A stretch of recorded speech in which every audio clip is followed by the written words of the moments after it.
आब कहाँ ओ पाबनि होइ छै जे हमसब करैत रहियै। कहिया हेतै लयवला पाबनि आङ्गुर पर गनैत रहियै। साँझेमे कपड़ा लत्ता ओरिया कऽ रखैत रहियै आ पोखरिमे लाइ तिलबा भेटतै ओही लोभे उठैत रहियै। सबसँ पहिले पोखरिके निखण्ड जल तोड़ैत रहियै आ थरथर कपैत आबि दलान पर घूर हमसब तकैत रहियै। लगले उठिकऽ गामक मन्दिर पूजा कऽ अबैत रहियै आ फाफड़मे लाइ तिलबा लऽ कऽ तिल चाउर हम खाइत रहियै। ब्राह्मण जखने खा लैत छल तखने लहरले खाइत रहियै। दोस्त महिमके आँगन बेन लऽ कऽ हम जाइत रहियै।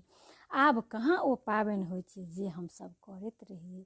आब तऽ बाथरूममे गीजर छै, बेडरूममे हीटर छै, गंजीके बदला इनर छै, कतेको जैकेट स्वेटर छै, दस्ताना मौजा ट्राउजर छै, तैयो नहि नहाय चाहै छै, ठेल ठालि कऽ मन्दिर जाइ छै। आब कहाँ ओ पाबनि होइ छै जे हमसब करैत रहियै। आब तऽ लाइ तिलबा तिलकुट छै, चिनिया बादामके लड्डू छै, मुरब्बा मिठाइ मधुर छै, कतेक कहू आओर की सब छै।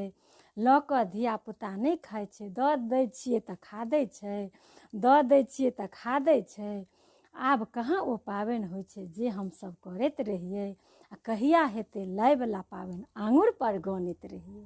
जय सिया राम, जय मिथिला धाम।